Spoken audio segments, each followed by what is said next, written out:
চলছে ফেব্রুয়ারির প্রথমার্ধে অবাধ সুষ্ঠু নির্বাচনের ব্যাপক প্রস্তুতি জানিয়েছেন ডক্টর ইউনূস। যুক্তরাষ্ট্রের বিশেষ দূত সার্জিওর সঙ্গে বৈঠক।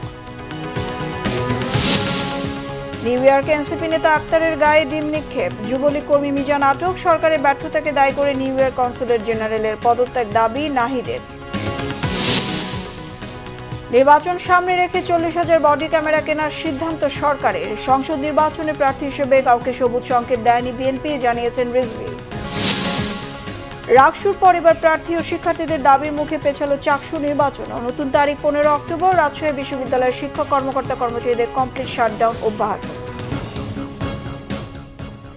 দেখছিলেন ক্রাউন সিমেন্ট। সংবাদ শিরোনাম। সরকার আগামী ফেব্রুয়ারির প্রথমার্ধেই অবাধ সুষ্ঠু ও শান্তিপূর্ণ সাধারণ নির্বাচনের ব্যাপক প্রস্তুতি নিচ্ছে বলে জানিয়েছেন প্রধান উপদেষ্টা ডক্টর মোহাম্মদ ইউনূস। স্থানীয় সময় সোমবার নিউ ইয়র্কে যুক্তরাষ্ট্রের বিশেষ দূত সার্জিও গোরের সঙ্গে এক বৈঠকে তিনি এমনটা জানান। এদিকে একই দিন নিউ ইয়র্কে জাতিসংঘ সদর দফতরে social business, youth and technology শীর্ষক উচ্চ পর্যায়ের সাইট ইভেন্টে প্রধান উপদেষ্টা বলেন, রোহিঙ্গা সংকট সমাধানে আন্তর্জাতিক সহায়তা বাড়ানো এবং উত্তরণের পথ নিশ্চিত করা প্রয়োজন। বিশ্ব এক সংকটময় পরিস্থিতির মুখোমুখি। এর ফলে জলবায়ু পরিবর্তনের প্রভাব বিশ্বজুড়ে ছড়িয়ে পড়েছে। বৈষম্য গভীর হচ্ছে এবং ন্যায় ও শান্তির সংগ্রাম মানবতাকে কঠিন পরীক্ষার মুখে ফেলছে বলে মন্তব্য ডক্টর ইউনূসের। যুক্তরাষ্ট্রে নিহত বাংলাদেশি বংশোদ্ভূত পুলিশ কর্মকর্তা দিদারুল ইসলামের পরিবারের সঙ্গে সাক্ষাৎ করেন প্রধান উপদেষ্টা। ওই সময় দিদারুলের পরিবারের প্রতি গভীর সমবেদনা জানান। এর আগে স্থানীয় সময় বিকেল 3টায় জাতিসংঘ সাধারণ পরিষদের 80তম অধিবেশনে যোগ দিতে যুক্তরাষ্ট্রের নিউ ইয়র্কে পৌঁছান প্রধান উপদেষ্টা ডক্টর মোহাম্মদ ইউনূস। সফরসঙ্গী হিসেবে রয়েছেন অন্তর্বর্তী সরকারের 6 উপদেষ্টা সহ বিএনপি, জামায়াত ও এনসিপির নেতারা। প্রধান উপদেষ্টা ডক্টর মোহাম্মদ ইউনূসের জাতিসংঘ সফর ঘিরে উত্তাল নিউ ইয়র্ক। বিমানবন্দরে আওয়ামী লীগ ও বিএনপির পাল্টাপাল্টি বিক্ষোভ সমাবেশ হয়েছে। সফরসঙ্গী হিসেবে এনসিপি সদস্য সচিব আক্তার হোসেনকে নাজেহাল করার পাশাপাশি ডিম ছোড়ার ঘটনায় প্রতিক্রিয়া দেখিয়েছে বিভিন্ন রাজনৈতিক মহল। এনসিপি সদস্য সচিব আক্তার হোসেনের উপর হামলায় জড়িত মিজান চৌধুরী নামে এক যুবলীগের কর্মীকে আটক করেছে নিউ ইয়র্ক পুলিশ। আরও জানাচ্ছেন সৈয়দ আব্দুল মুহিত।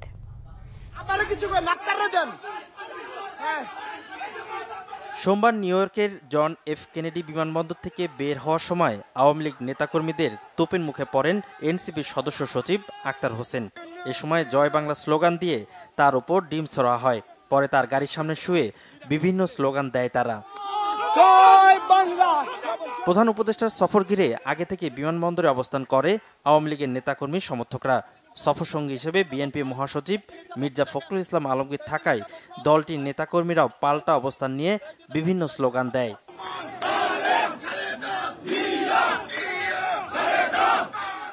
ডিম ছোড়ার ঘটনায় প্রতিক্রিয়ায় আক্তার হোসেন বলেন, হামলায় ভয় পান না তিনি। বলেন, এ ঘটনায় আবারও প্রমাণ হয়েছে আওয়ামী লীগ একটি সন্ত্রাসী সংগঠন। আওয়ামী লীগের যেসব সন্ত্রাসীরা বাংলাদেশ থেকে পালিয়ে এসেছে, তারা বিদেশের বিভিন্ন জায়গায় তারা এখনো সন্ত্রাসের সব করছে। আমরা অন্তর্বর্তীকালীন সরকারের কাছে আহ্বান রাখবো, যারা দেশে এবং দেশের বাইরে আওয়ামী লীগ এবং তাদের দোসররা সন্ত্রাসের সব করছে, তাদেরকে অতি দ্রুত বাংলাদেশে ফিরিয়ে নিয়ে গিয়ে তাদেরকে বিচারের আওতায় নিয়ে আসা হবে। আমেরিকা একটু ডেমোক্রেটিক দেশ, ধর্মীয় জন এসে এখানে একটা স্লোগান দিতে পারে, ডিম মারতে পারে, এটা একটা ব্যাড কালচার নিঃসন্দেহে। তবে এটা খুব ব্যতিক্রমধর্মী, এমন কোনো মানে হতাশ হওয়ার মতো বা খুব উদ্বিগ্ন হওয়ার মতো কোনো ঘটনা নয়। কারণ 10 জন এসে একটা ডিম মেরা দিতে পারে। তবে বাংলাদেশের জন্য এটা লজ্জাজনক। এই ইস্যুতে ব্রিফিং করেন প্রধান উপদেষ্টার প্রেস সচিব শফিকুল আলম। এটা একটা অনাকাঙ্ক্ষিত ঘটনা এবং সেটা নিয়ে আমাদের ফরেন মিনিস্ট্রি, আমাদের এখানে নিউ ইয়র্কের আমাদের যে কনসুলেট অফিস এবং আমাদের পার্মানেন্ট মিশন, এরা এটা দেখছেন। ডিম ছোড়ার ঘটনায় নিউ ইয়র্কে বিক্ষোভ করে আক্তার হোসেন সহ এনসিপি নেতাকর্মীরা। এ ঘটনায় জড়িত মিজান চৌধুরী নামে যুবলীগের এক কর্মীকে আটক করেছে New York police. Syed Abdul Muhit, Bangla Vision, Dhaka. এদিকে সরকারের ব্যর্থতার কারণে ডক্টর ইউনূসের সফর সঙ্গী আক্তার হোসেন এবং ডাক্তার তাসনিম জারার উপর হামলা হয়েছে বলে অভিযোগ করেছেন জাতীয় নাগরিক পার্টি এনসিপির আহ্বায়ক নাহিদ ইসলাম। এই ঘটনায় নিরপেক্ষ তদন্ত করে দায়ীদের বিরুদ্ধে ব্যবস্থা নেওয়ার দাবিও জানান তিনি। একই সঙ্গে নিউ ইয়র্ক কনসুলেট জেনারেলকে প্রত্যাহারের দাবিও জানান তিনি।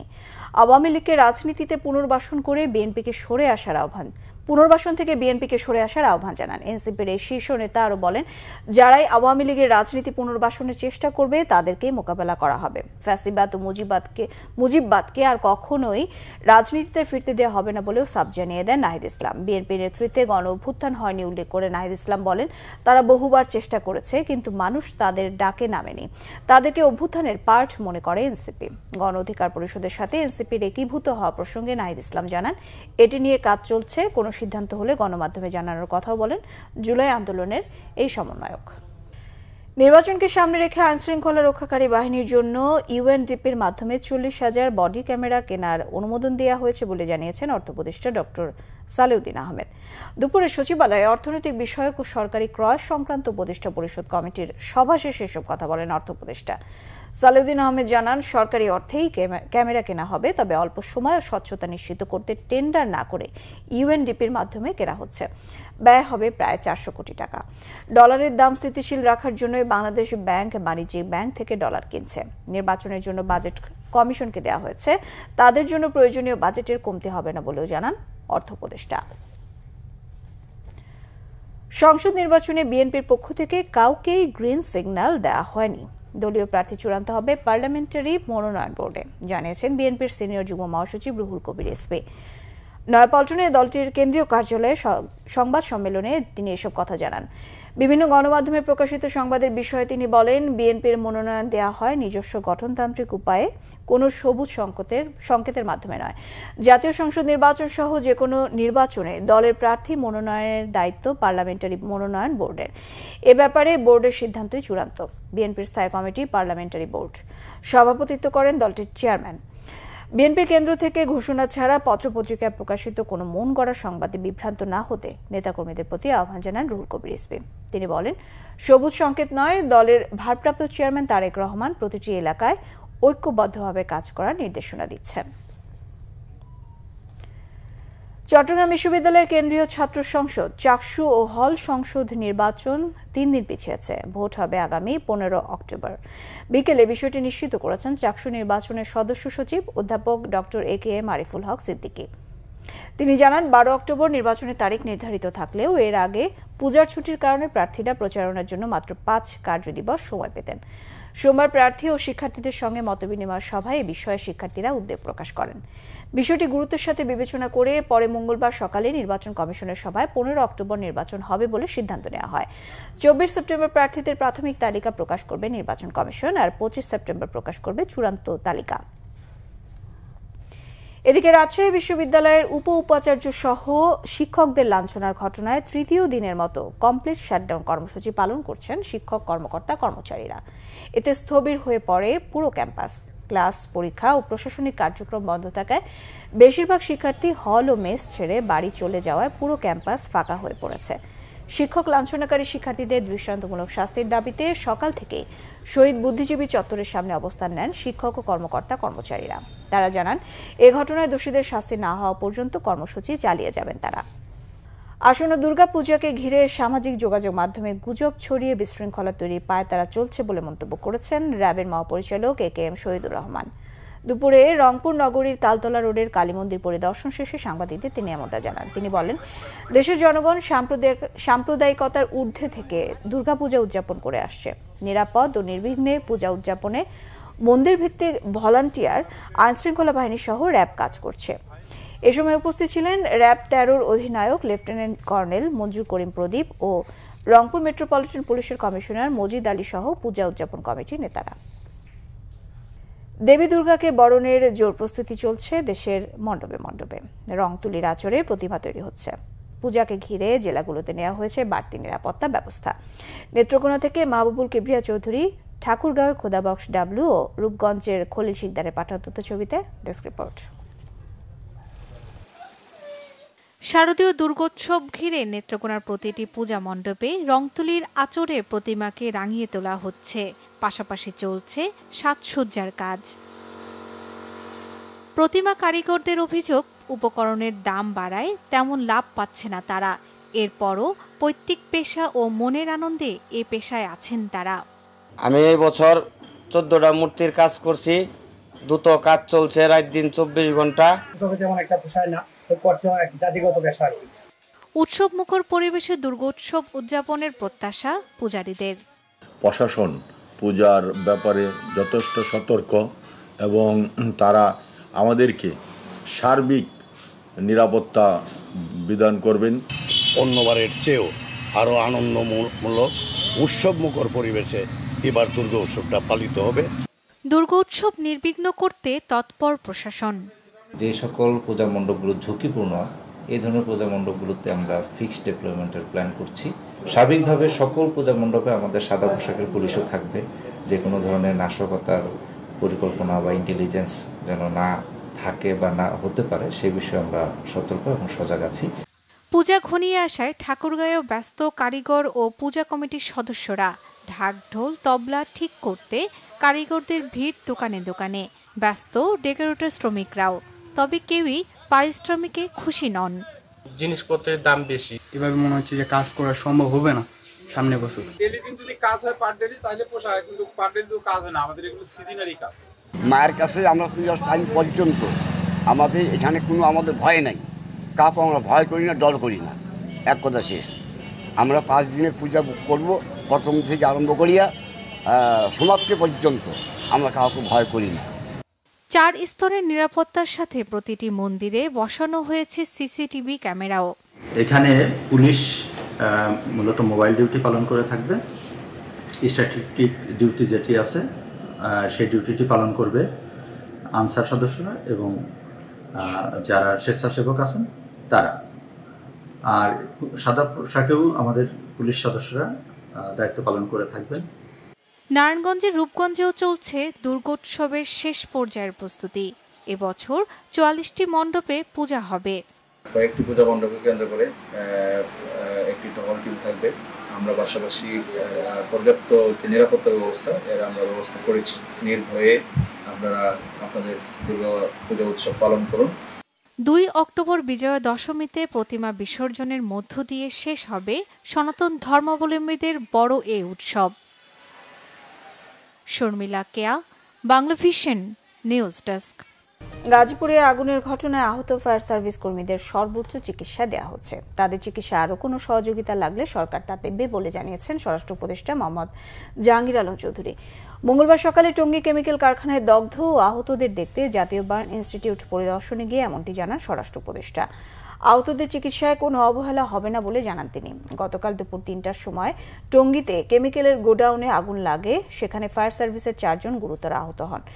বার্ন ইনস্টিটিউটে আহতদের দেখতে হাসপাতালে যান স্বরাষ্ট্র উপদেষ্টা। চিকিৎসক জানান, যে কোনো ক্ষেত্রে 40 ভাগের উপরে পুড়ে যাওয়া আশঙ্কাজনক। 4 জন ফায়ার ফাইটার এই হসপিটালে ভর্তি, এর ভিতরে 2 জনের এই পরিমাণ বেশি আর 1 জনের খুবই কম। তা আমাদের ডাক্তার, আপনারা জানেন এটা একটা ইন্টারন্যাশনাল মানের হসপিটাল, এখানে ট্রিটমেন্টের খুবই ভালো। আমাদের ডাক্তার সাহেবরা সর্বোচ্চ চেষ্টা করতেছেন, ডাক্তার সাহেব এবং অন্যান্য যারা স্টাফ এখানে আছে সবাই সর্বোচ্চ চেষ্টা করতেছেন। আপনারাও আল্লাহর কাছে দোয়া করবেন যেন ওনারা খুব তাড়াতাড়ি সুস্থ হয়ে যায়।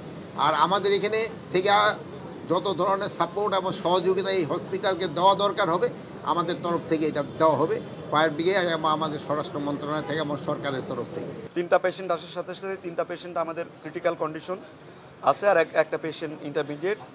তো এর মধ্যে আসার সাথে সাথে 3 জন পেশেন্টকে আমরা এইচডিউতে ট্রান্সফার করি আর 1 জনকে আমরা অবজারভেশনে রাখি। এইচডিউতে নিয়ারলি 100% যে বার্ন দুটা তাদেরকে আমরা রিসাসিটেশনের প্রক্রিয়া আছে, কারণ জানেন যে বার্ন চিকিৎসার প্রাথমিক পর্যায়ে হচ্ছে আগে ফ্লুইড দিয়ে রিসাসিটেট করা, তারপরে স্টেবল হলে তারপরে তার আমরা বার্ন টিস্যু যেটা থাকে সেটাকে এক্সারসাইজ করে আমরা গ্রাফট করি। এদিকে টঙ্গী এলাকায় কেমিক্যাল গোডাউনে বিস্ফোরণের ঘটনায় আগুন নেভাতে গিয়ে দগ্ধ ফায়ার ফাইটার শামীম আহমেদ মারা গেছেন। ইন্না লিল্লাহি ওয়া ইন্না ইলাইহি রাজিউন। মঙ্গলবার জাতীয় বার্ন অ্যান্ড প্লাস্টিক সার্জারি ইনস্টিটিউটের নিবিড় পরিচর্যা কেন্দ্র আইসিইউতে চিকিৎসাধীন অবস্থায় তিনি মারা যান। চিকিৎসকরা জানান, সোমবার টঙ্গী এলাকার একটি কেমিক্যাল গোডাউনে বিস্ফোরণের ঘটনায় বার্ন ইউনিটে 4 জনকে ভর্তি করা হয়। এর মধ্যে শামীম আহমেদ আইসিইউতে চিকিৎসাধীন অবস্থায় বিকেল 3টার দিকে মারা যান। তার শরীরে 100% দগ্ধ হয়েছিল। তিনি টঙ্গীর ফায়ার স্টেশনে কর্মরত ছিলেন। মাগরিবের নামাজের পর ফায়ার সার্ভিস ও সিভিল ডিফেন্সের সদর দপ্তরে তার নামাজে জানাজা হওয়ার কথা রয়েছে। শামীম আহমেদ 2004 সালে ফায়ার সার্ভিসে যোগ দেন। তার বাড়ি নেত্রকোনা জেলায়। তিনি 3 সন্তানের জনক ছিলেন। দ্বিতীয় দিনের মতো নাটোর থেকে চলছে না ঢাকা, চট্টগ্রাম ও কক্সবাজার রুটের দূরপাল্লার যাত্রীবাহী বাস। তবে একতা পরিবহন ও লোকাল বাস চলাচলে যাত্রী ভোগান্তি কিছুটা কম। শ্রমিকদের বেতন ভাতা বাড়ানোর দাবি মেনে না নেওয়ায় গতকাল সকাল থেকে চাঁপাইনবাবগঞ্জ থেকে ছেড়ে আসা রাজশাহী, নাটোর হয়ে ঢাকা, চট্টগ্রাম ও কক্সবাজার রুটে চলাচলকারী দেশ ট্রাভেলস, ন্যাশনাল ট্রাভেলস, গ্রামীণ ট্রাভেলস ও হানিফ এন্টারপ্রাইজের শ্রমিকরা অনির্দিষ্টকালের ধর্মঘটে যান।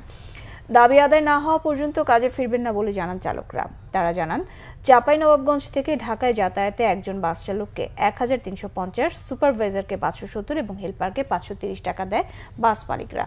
ভাড়া বাড়িয়ে ঢাকা, রাজশাহী প্রতি ট্রিপ 2000 ও ঢাকা চাঁপাইনবাবগঞ্জ 2200 টাকা দাবি করেন শ্রমিকরা। এবার দেশের বিভিন্ন জায়গার আরো কিছু খবর নিয়ে দেখুন একটি ডেস্ক রিপোর্ট। বিএনপির নির্বাহী কমিটির সাংগঠনিক সম্পাদক অধ্যক্ষ আসাদুল হাবিব দুলু বলেছেন, এমন বাংলাদেশ সৃষ্টি করতে হবে যেন আগামীতে বিনা পাহারায় সমস্ত পূজা অনুষ্ঠিত হয়। লালমনিরহাটে শারদীয় দুর্গা পূজা উপলক্ষে হিন্দু সম্প্রদায়ের সাথে মতবিনিময়কালে তিনি একথা বলেন। গাইবান্ধার সদর উপজেলার বিএনপির দ্বিবার্ষিক সম্মেলনের উদ্বোধন করেছেন বিএনপির জাতীয় নির্বাহী কমিটি রংপুর বিভাগের সহ সাংগঠনিক সম্পাদক আব্দুল খালেক। পৌর শহীদ মিনার চত্বরে এতে উপস্থিত ছিলেন দলটির অঙ্গ সংগঠনের নেতাকর্মীরা। টাইফয়েড টিকাদান বিষয়ক ওরিয়েন্টেশন সভা হয়েছে নোয়াখালীতে। সকালে জেলা সিভিল সার্জন কার্যালয়ের সম্মেলন কক্ষে এতে প্রধান অতিথি হিসেবে বক্তব্য রাখেন জেলা civil surgeon doctor Mariam Simi. খাগড়াছড়িতে পৌরসভার মহাপরিকল্পনা প্রণয়ন তৈরির লক্ষ্যে জরিপ করা তথ্য উপস্থাপন সংক্রান্ত কর্মশালা হয়েছে। সকালে পৌরসভার সম্মেলন কক্ষে এতে উপস্থিত ছিলেন পৌর প্রশাসক নাজমুন আরা সুলতানা। বিনামূল্যে শতাধিক রোগীকে চিকিৎসা সেবা দেওয়া হয়েছে সুনামগঞ্জে। দোয়ারা বাজার এলাকায় এতে প্রধান অতিথি ছিলেন উপজেলা নির্বাহী কর্মকর্তা অরূপ রতন সিংহ। উপজেলার স্বাস্থ্য কমপ্লেক্সের 2 চিকিৎসকের বদলির আদেশ বাতিলের দাবিতে বিক্ষোভ ও মানববন্ধন হয়েছে পটুয়াখালীর মির্জাগঞ্জে। সকালে উপজেলার আঞ্চলিক সড়কে এতে অংশ নেন শত শত নারী, পুরুষ ও শিক্ষার্থীরা। নদী ভাঙন রোধে বাঁধ নির্মাণের দাবিতে মানববন্ধন হয়েছে চাঁপাইনবাবগঞ্জে। দুপুরে উপজেলা দুর্লভপুর ইউনিয়নের নামো জগন্নাথপুর ফিল্ড বাজার এলাকায় এতে উপস্থিত ছিলেন স্থানীয়রা। 400 বছরের ঐতিহ্যবাহী গুরপুকুর মেলার দাবিতে মানববন্ধন হয়েছে সাতক্ষীরায়। সকালে শহরের নিউ মার্কেটের সামনে বক্তব্য রাখেন সাবেক মন্ত্রী ডাক্তার আফতাবুজ্জামান। বগুড়ার শেরপুরে অভিযান চালিয়ে 190 কেজি ওজনের কোষ্টি পাথর উদ্ধার করেছে র্যাব। আমইন গ্রাম থেকে এ সময় জড়িত 2 পাচারকারীকে গ্রেপ্তার করা হয়। Bangla vision news desk. সংবাদ শেষ করব ক্রাউন সিমেন্ট শিরোনামগুলো আরো একবার জানিয়ে। চলছে ফেব্রুয়ারির প্রথমার্ধে অবাধ সুষ্ঠু নির্বাচনের ব্যাপক প্রস্তুতি, জানিয়েছেন ডক্টর ইউনূস। যুক্তরাষ্ট্রের বিশেষ দূত সার্জিওর সঙ্গে বৈঠক। নিউ ইয়র্কে এনসিপি নেতা আক্তারের গায়ে ডিম নিক্ষেপ, যুবলীগ কর্মী মিজান আটক। সরকারের ব্যর্থতাকে দায়ী করে নিউ ইয়র্ক কনসুলেট জেনারেলের পদত্যাগের দাবি নাহিদের। নির্বাচন সামনে রেখে 40,000 বডি ক্যামেরা কেনার সিদ্ধান্ত সরকারের। সংসদ নির্বাচনে প্রার্থী হিসেবে কাউকে সবুজ সংকেত দেয়নি বিএনপি, জানিয়েছেন রিজভী।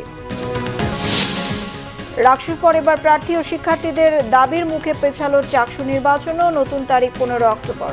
রাজশাহী বিশ্ববিদ্যালয়ের শিক্ষক, কর্মকর্তা, কর্মচারীদের কমপ্লিট শাটডাউন অব্যাহত। এই ছিল এখনকার মতো। পরের সংবাদ সন্ধ্যা 7:30টায় দেখার আমন্ত্রণ রইল।